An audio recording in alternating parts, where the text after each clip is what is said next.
Assalamualaikum warahmatullahi wabarakatuh. Saya Gita Mega dari kelompok 5.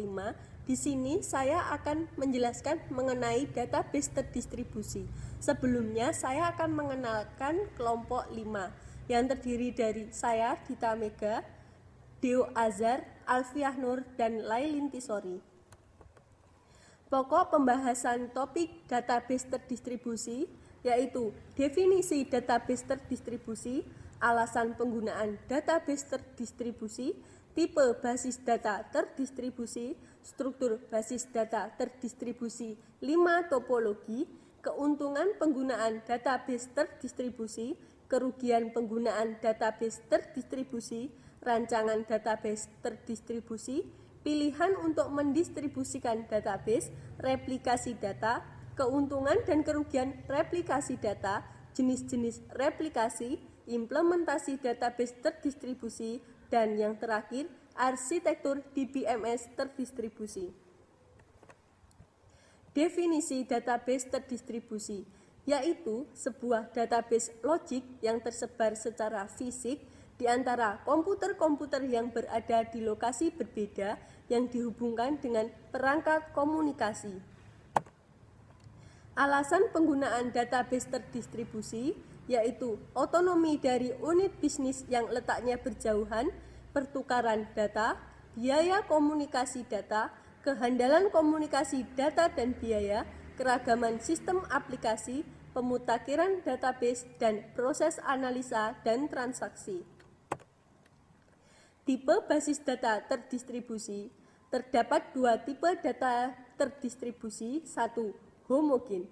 Dalam sistem yang homogen, semua sheet menggunakan produk DBMS, Database Management System, yang sama.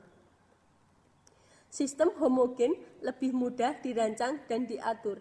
Pendekatan ini memberikan perkembangan yang baik, yaitu tidak mengalami kesulitan dalam membuat sebuah sheet baru pada DBMS. Misalnya, seluruh sistem menggunakan basis data Oracle yang bertempat di satu atau beberapa mesin. Oracle yang digunakan boleh jadi berbeda versi, tetapi aplikasi harus dapat memahami perbedaan fungsionalitas yang ada di setiap simpul basis data sistem.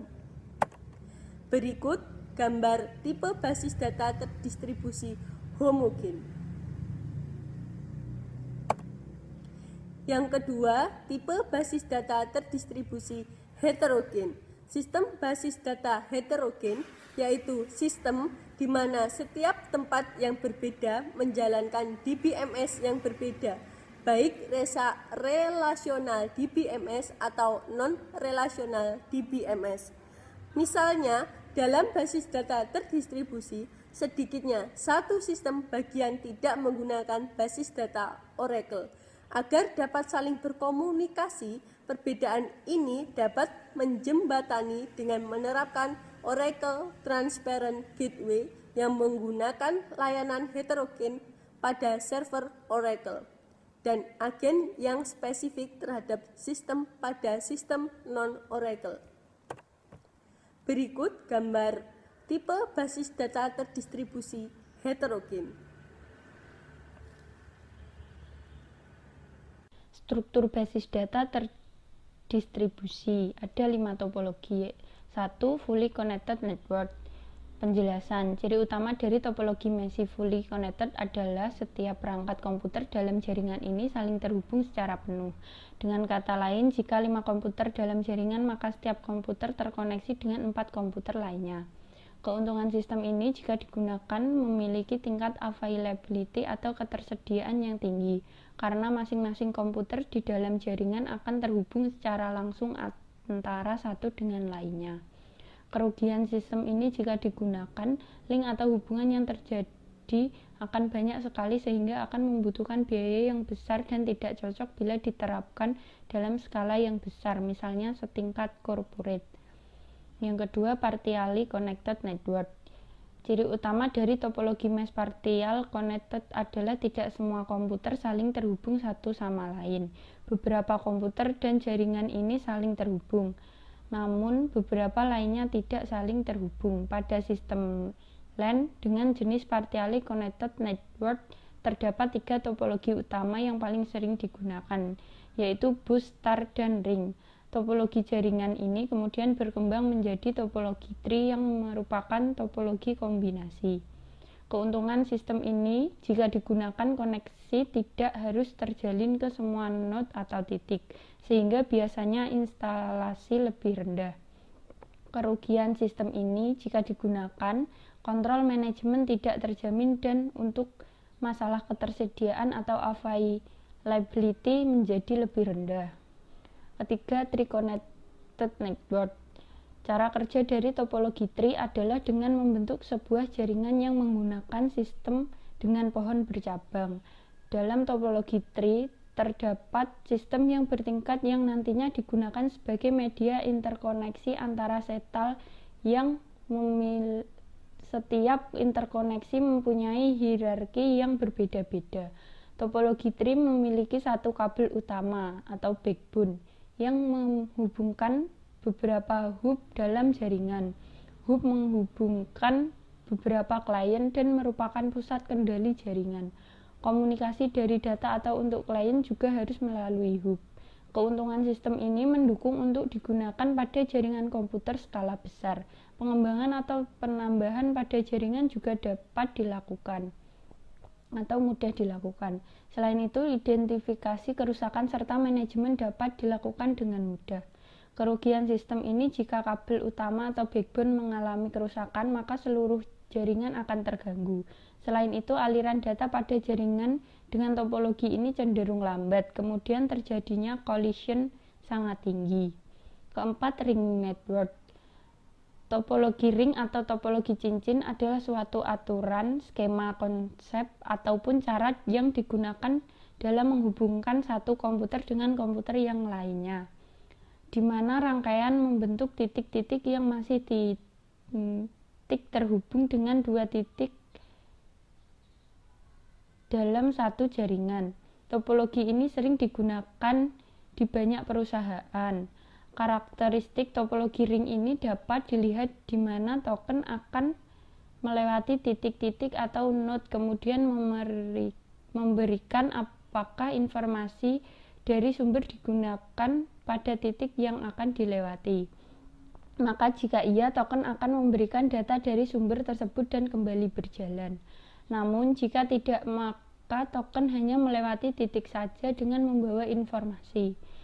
Kemampuan sinyal untuk membawa data selama perjalanan sangat menentukan keberhasilan data tersebut sampai pada komputer yang membutuhkan.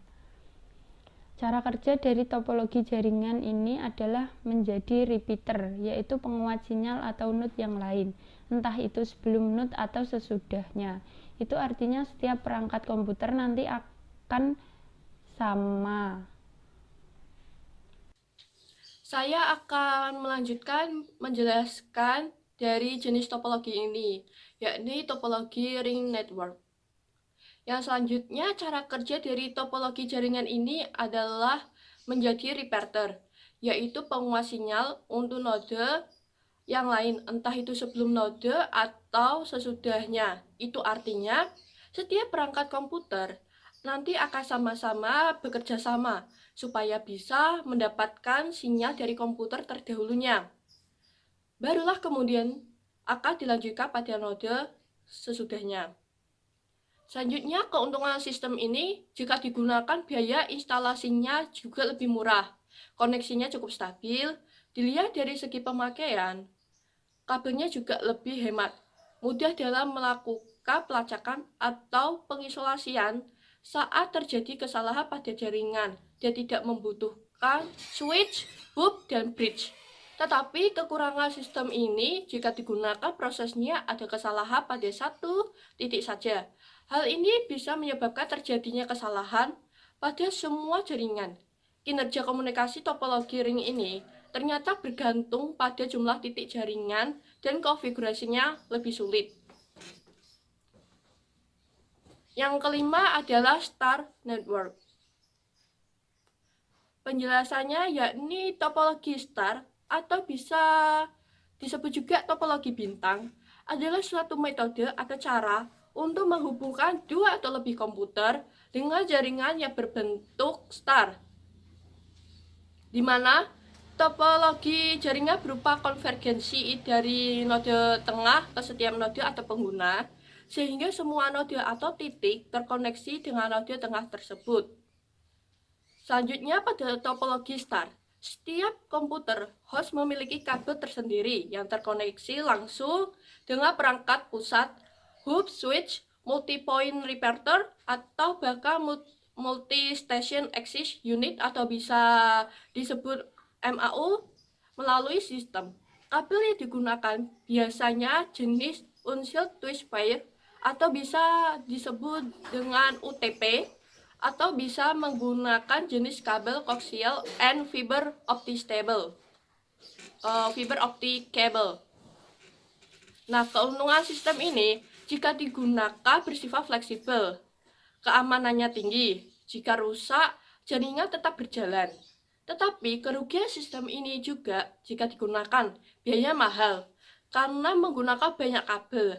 Jumlah terminal terbatas dan lalu lintas padat, maka jaringan akan melambat. Selanjutnya, cara kerja sistem topologi ini, hub yang telah terhubung ke server penyedia paket, data harus siap menjadi pusat jaringan komputer. Nah, kemudian pasang kabel di port hub atau saklar yang digunakan sebagai pusatnya.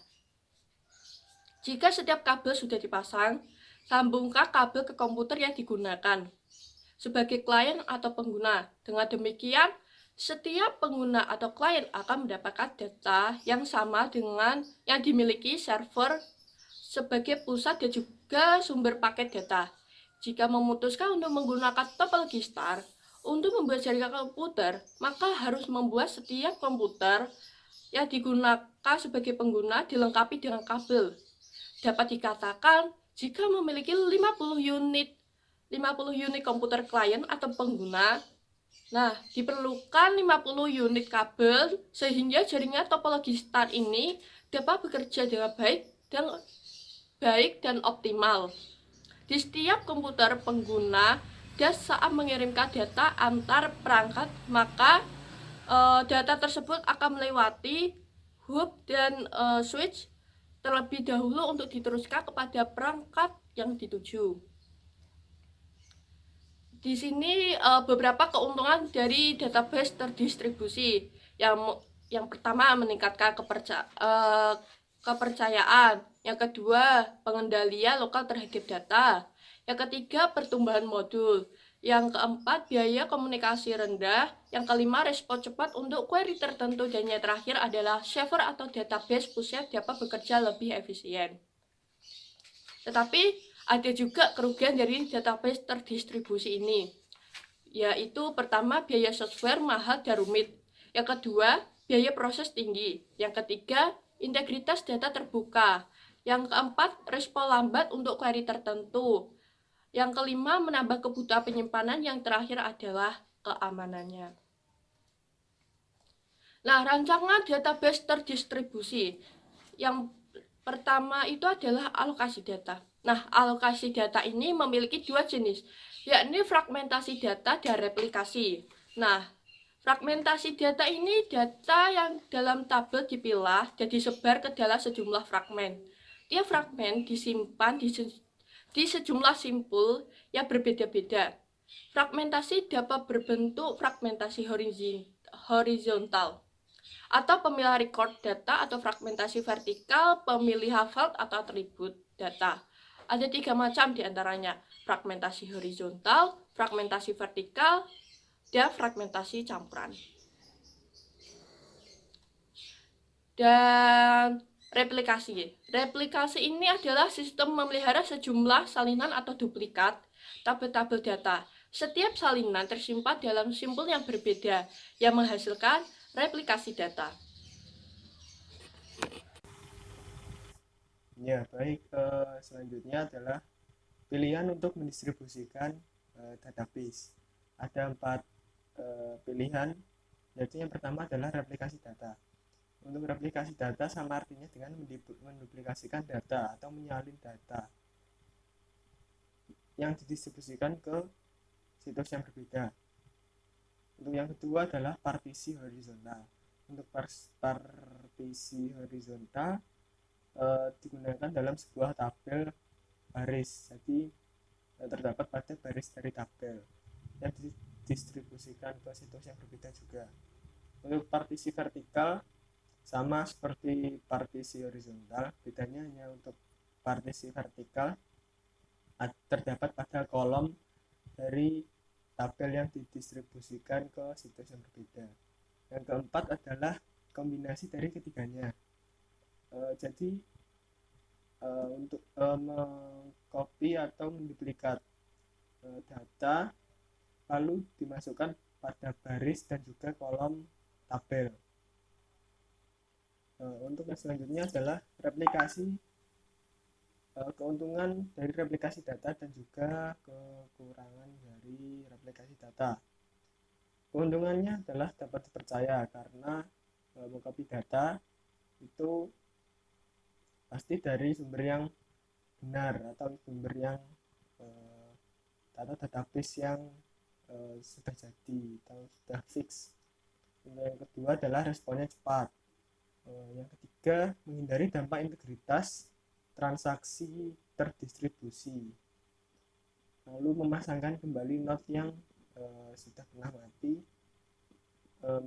lalu mengurangi lalu lintas jaringan pada waktu sibuk atau jika update data dapat ditunda.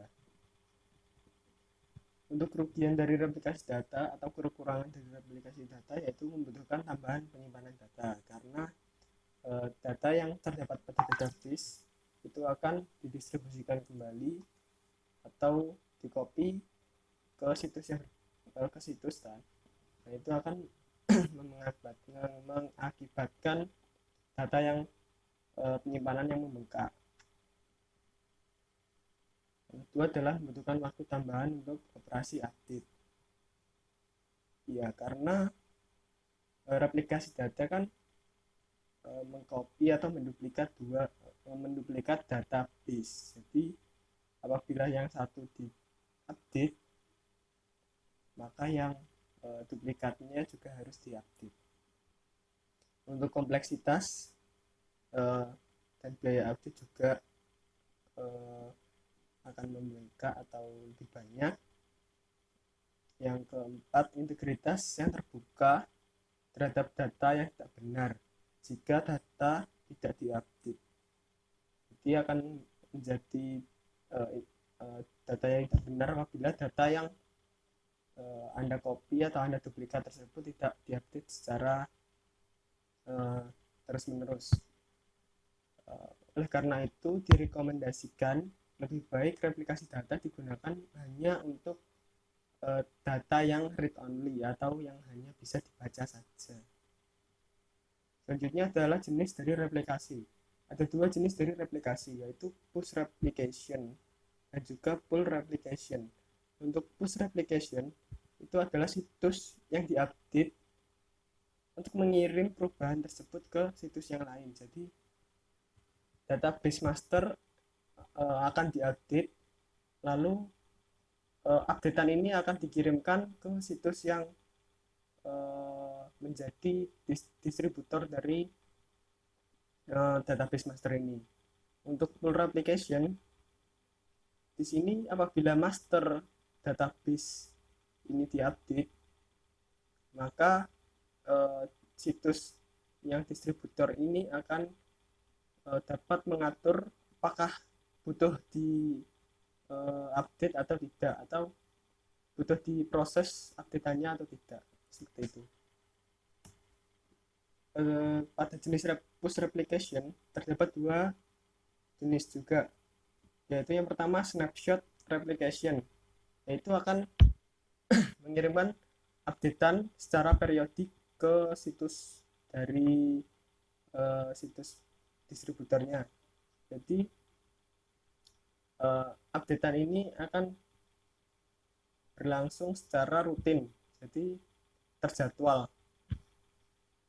Jadi master akan mengumpulkan updateannya dalam sebuah log, lalu perubahan ini atau updatean ini akan dibagikan secara perbagian atau keseluruhan.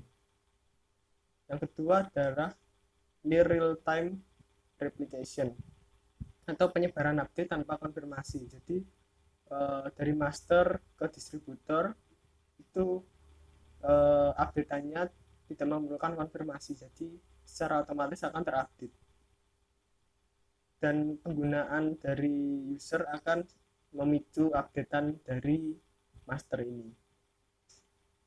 Lalu pesan update ini akan disimpan kepada antrian pesan sampai proses dari situs penerimanya.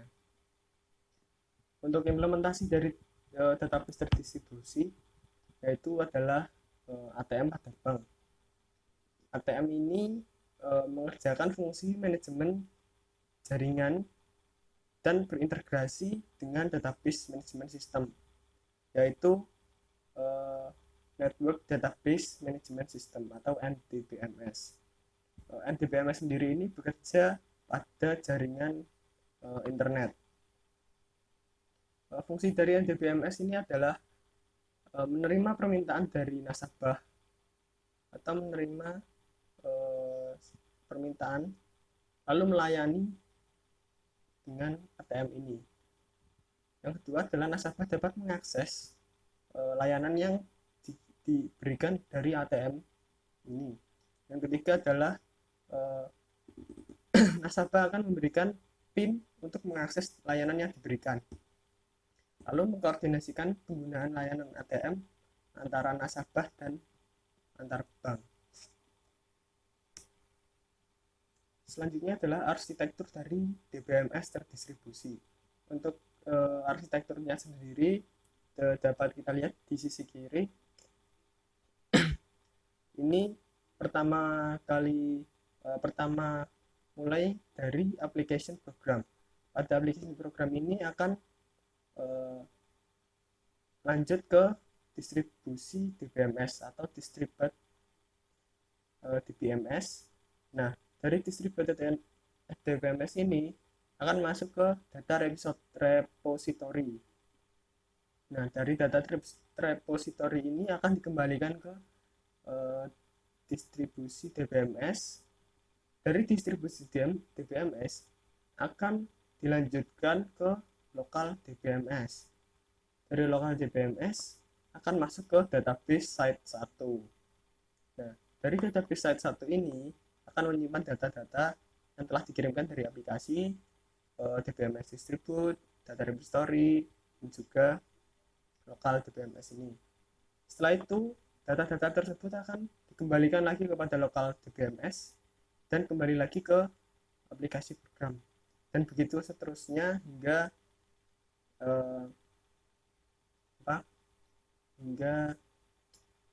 user selesai.